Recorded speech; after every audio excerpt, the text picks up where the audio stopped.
of the community. So role of the community means the important part, duty, and contribution that the people, neighbors, and society play in maintaining peace, order, and justice. It explains that the community is not just a place where people live, but it acts as an active partner of the police and authorities. It involves how citizens behave, how they help prevent crime, how they support victims, and how they work together to make the environment safe for everyone. So first important of community involvement. So the community is considered the fifth pillar of the criminal justice system.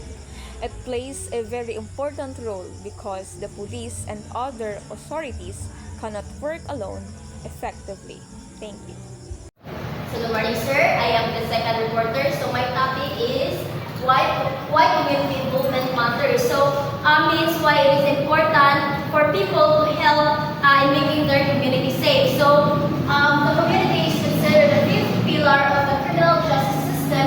It plays a very important role because the police and other authorities cannot work alone effectively. So the community is called the fifth pillar of the criminal justice system because it is very important, just like other parts like police, courts, or etc.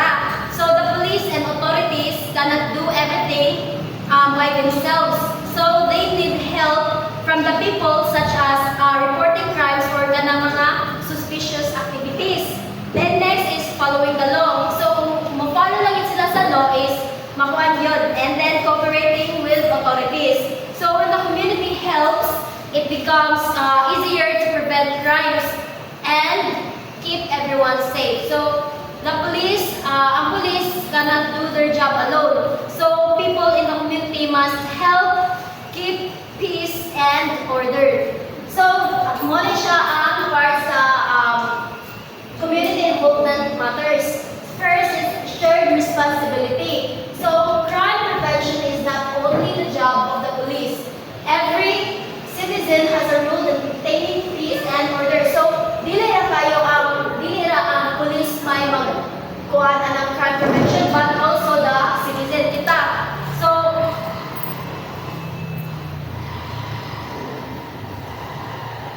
means that keeping a place safe is everyone's job, not just the police. So the police work to catch criminals and enforce law, but they can be everywhere at all times. So dili ra permite nga ang kanang police is nara nga area magkuan-kuan po sila magbalhin-balhin. So people in the community also need to help by kuan mo lang itong giingon sa kanina is following the rules, being alert to what's happening around them. So kung kuan kana nga area is na sila makitaan nga pahinala-hinala o kuan ana. So ang kuan ang kuan na nagapuyo ana nga area is ilang i-report sa police and respecting others. Next is builds trust. When the community and police work together, trust is developed. This makes it easier to solve crimes and maintain safety. So people and police learn to believe in and rely on each other. So when the community, ang community o ang police magka-work together, like share information, helping each other, and communicating openly, they become more comfortable. So kung kuan lang yun, kung ang police o ang community members is magka-collaborate, they become more comfortable with one another. So ang kuan people feel safer talking to the police, and the police can do their job better because they get help from the community. So kuan when people and police help each other, they trust each other, and it becomes easier to keep everyone safe. So kung kuan lang yun, kung ang police o ang community members is kuan sila mag-build trust, is kuan ang ilang community is safe. Next is source of information. Community members are the eyes and ears. So, ang community members are eyes and ears sa mga police. So, if they are always around and can see what is happening in their area. So, kung nagyo'y mga kuwan makita nila or madungog na kuwan, mga suspicious or mga criminals nga naa sa area is ilang i-report sa police. Like katulad kuwan, they may notice unusual or suspicious actions that others might not see. So when they report this to the police, so it helps stop crimes or catch criminals faster. So in people in the community helps by watching what's happening and telling the police if something seems wrong. Next is creates a safe environment. So active involvement helps reduce fear of crime and makes the neighborhood a better place to live. So when people in the community get involved, like helping each other, following rules and being alert, it helps prevent crime. So makatuwa niya siya makaprevent of crime. Kung mag-follow lang yun sila sa rules and being alert. Because of this, people feel less afraid and more at peace. That's all. I am the third reporter in Chalope Villa. So, the next is community responsibility. So, what is community responsibility? So, this means that being part of a community means having duties and obligation to help maintain justice and safety. So, this means that every people in the community have the obligation to cooperate. Like, for example, the government. If the government alone will do the work, then their goals will be in vain. Because the key to success is cooperate, and if there's no cooperation, then there will be no success of what we want to achieve. So, number one is to obey laws. So, follow rules and regulations to avoid becoming an offender or causing troubles. Because if we obey the laws, then there is no problem because there is no root cause of the trouble. So, number two is to cooperate. Help authorities by giving information, acting as a witnesses, and attending meeting or program. So, like I said, cooperation is the key to success. And if there is no cooperation, then there will no success. So, for example, the police alone can solve a crime. So, they need the people, all the witnesses, to cooperate with them in order to solve crimes. So, number three is to report crimes. Immediate report any illegal activity or suspicious behavior to the police. So this means that to report crimes is if there is a suspicious or makita ninyo nga mga nahitabo diha is ikuha na dyan na siya i-report in order para dili na siya mas mo dili na ni siya mas mo bitaw like mulago pa mas mulala pa in order to prevent sa wala pa siya nakitabo or sa nakitabo na is ma-prevent pa siya nimo. So this one is to protect fellow citizens, look out for the safety of neighbors, especially the weak, older, and children. So we people in the community, we have the responsibility to protect our like ato ang kauban nga citizens in the community because for example, ganang kuan na ay parade, inya nakita nimo. So, dahil kuan nga manawag din ka, look out mo siya nga, tabangan din mo siya, manawag din ka kuan sa kuan sa pulis para matabangan or palihaan ang tigulang, kaya di ba dili man kayo na siya makatabo. So, imo siya tabangan, matabo. So, so number 5 is to support rehabilitation, accept and help offenders who are trying to change and return to our normal life. So, so this example is that managlit natin mga kwan bitaw kanang tao nga nakagawas na gikan sa prisuhan, dili nato na sila dapat i-charge kay why man. Kung i-judge na nato na sila, di nato silang hadlukan. Mura bitaw wala sila kwan karapatan nga magbago sila kaugaling ng bumalik silang normal life. Mag-lead hinuon na siya sa kwan kanang hinoon sila bagong crime kay kwan na sila kabalo sila nga dili sila accept sa kwan ilang palibot nga tao. So, my name is Elizabeth Navarra, the fourth reporter. So, forms of community support. So, community can help in many ways, not just by reporting crimes, but by providing service and assistance. So, paano, ang pilita na sa mga tao, di mag-report, di sila report o mga fan, mabili mga iyo. So, ang fan ko is nagkandak sila like, mga program yan na para sa mga tao, para daw dili, sige, report na lang. So, neighborhood watch, group of residents who monitor the area against crime. So, Keisha is one. Muna siya patawagin mo sa barangay, sa mga tao lang, magbuhat, magbantay dira, mag-grouping na na. So, ang kasagaran pagtrabaho niya is mga barangay tanong, mga kan na mag-monitor sa mga area. Next is volunteer work. So, joining organization that help to peacekeeping, disaster response, or youth development. So, mura niya siya nun, mag-join ka sa barangay or mga youth para makatabang ka sa mga tao dito para peacekeeping or makatabang ka sa mga discussion. Next is providing resources, so offering facilities, funds, or skills or programs that help victims and prevent delinquency. So, Kanisha is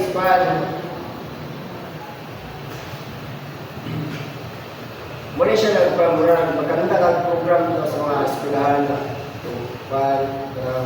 mga estudyante na may mga gamit nila dito. Muna yung katabang sila sa mga victims, prevent delinquency. So, kung makahatag sila mga idea kung saan mga pamitaw kasi may tabo kung reports na ito. Next is restorative justice, so participating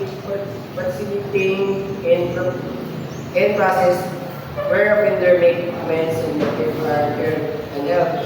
So, dili sa tanang sampol may bagong gawas sa visual.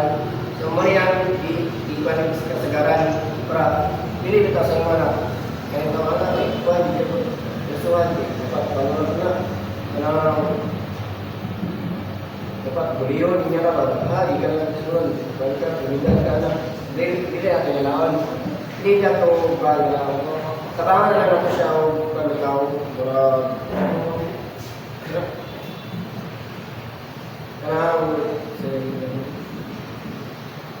Tabangan na lang ako siya karena mukul dito siya yung mga ipanimo na sinabi niya. Yun, next is employment and livelihood. You're helping former offenders and at risk individuals find a job so they do not return to the crime. So, muna yun, mga bagong gawa sa prisuhan. So, para dili sila makabalik na ng crime ng team mo, tagalan na sila trabaho, like, i-blame sa syudad, yun na, or magbantay ba sila, yun na. Para maka-prevent na siya kami with crime, para dili na siya may tapo, yun na.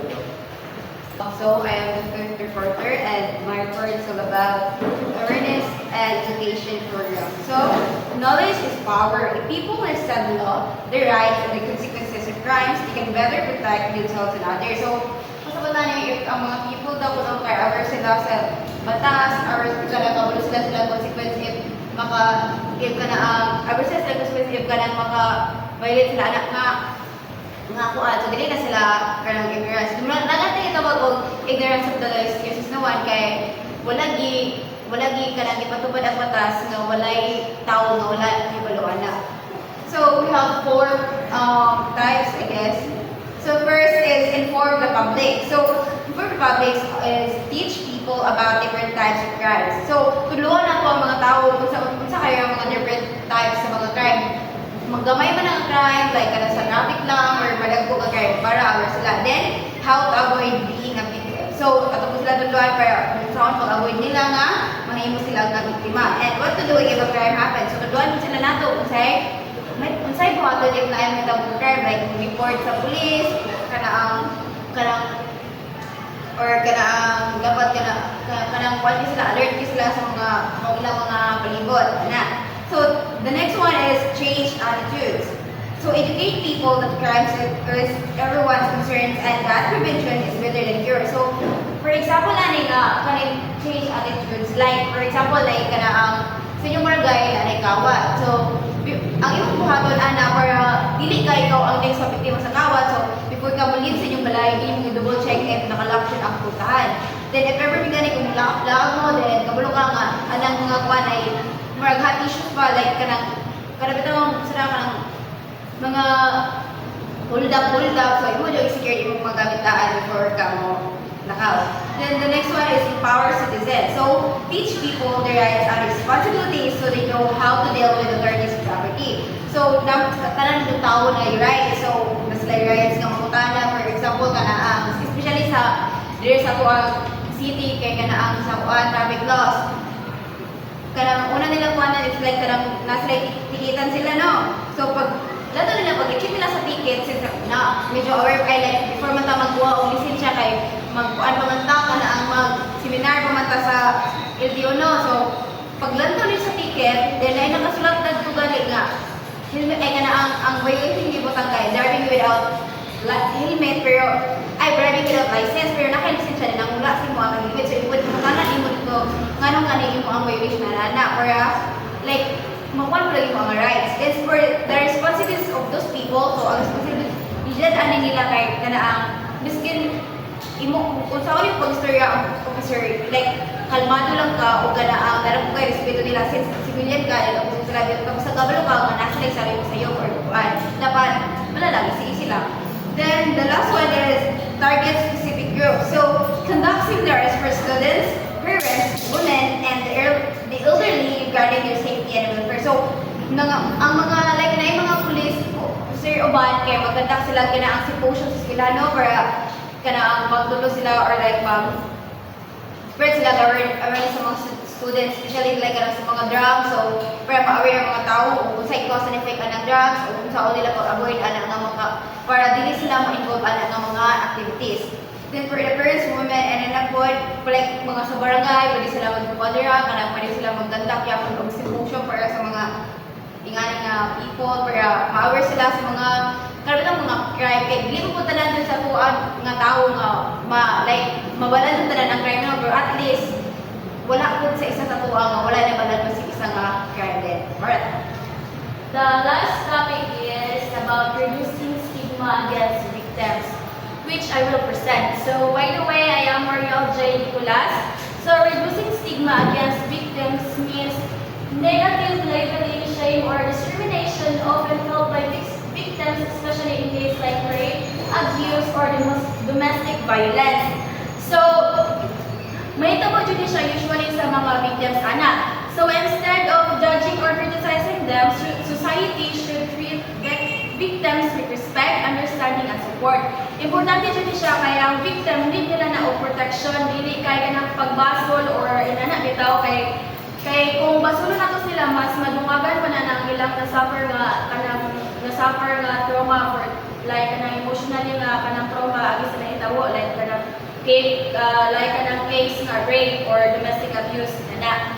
So we have here 4 reasons why reducing stigma against victims is important. So first is we have encourages reporting. So encourages reporting means that victims are not judged or blamed, though they will be brave enough to report the crime and seek justice. For example, a certain person is abused or kanang rape. If kanang person is full siya og support or dili siya ginajudge ang family or friends, then kanang like lagi ginasuportaan siya, na siya courage or confident nga mag-report sa nahitabo. Kanang dili niya secret lang ba anang kulang siya og self-confidence or kanang nahadlok siya. So dapat kanang naang if kuan ka kita ang family or natay kanang naang family member nga na dapat i-encourage or i-support natin sila nga musumbong instead na tago-tago lang. So next is we have promotes healing. So promotes healing means victims recovers faster when they are accepted, supported, and not treated differently. So usually ang mga victims maka-recover din na sila dali if ma-feel nila ma-accepted sila or kanang naang supported or kanang i-care sila ang family. And dayon next is kuan ni prevent secondary victimization. So prevent secondary victimization means avoiding hurting the victim again through words, gossip, or unfair treatment. So kanang this means dili siya sa crime itself. Kani mahitabo ni siya if kanang naangkuan bitaw masakitan ng isa ka person nga kanang naang like kanang victim if kuan bitaw kanang naang pamaagi sa storya sa palibot like libak-libak sa mga silingan may nana kanang na for example kay pangutanon siya pangutanon for example rape victim pangutanon siya nga nganong naaman ka na dira ka time pod anang orasa or ano na naakan nga anang lugar anak ka time kay na o wala ka dira dili ka maripan like mga inana gyud nga storya. So instead nga istorya na to siya ginana, dapat i-encourage na to siya nga kanang naang mo grow ay kanang naang muli pabitaw or kanang i-forget na dili na nato pahinumduman anak nga mga situation o mga issue mahitabo kay ipatalitan ng balik-balik ko sila, masamot na sila ma-down or ma-stress like makakuan sila like makauna-una ang kainoon sila nga magbuhat o gaotang mga panghitabo for example mag-suicide or unsa. So mo na siya ang kuan kanang prevent secondary victimization. So kita as kanang naang mga people in the community, dapat suportaan nato ng tao nga makalimtan nila ang mga kanang naang kaagi nga dili ko nila gusto mahitabo. Especially ang suporta na ang family friends inana. So lastly we have the creates empathy. So create empathy means the community should show understanding and support instead of asking why did this happen to you or blaming the victim. So, diri kay dapat people should show compassion and understanding toward victims dili kay kanang basulod panood sila kay dili baya pud nila kanang nakagustuhan nganong naamong sila ana ka situation. Dili pud kagustuhan sa victim nga nganong maamong sila dira or kanang maamong sila sa sitwasyon nga dili pud nila ganan. For example, kanang dili ba na gusto sa isa ka tawo ma-rape siya or panamas-tamasan siya. So dapat kanang naang as people around sa sama sa gigon kanina sa ikatulong sa prevent secondary victimization, ang mga people around her or niyang family or friends muna dapat una nga mag-encourage siya iya ang kanang dili man siya nagupali makalimutan kay ma-traumatize man ang isa ka tawo. Dapat kanang naang suportaan nato siya nga mo-grow and kanang naang dili padayonan or that's all. Thank you.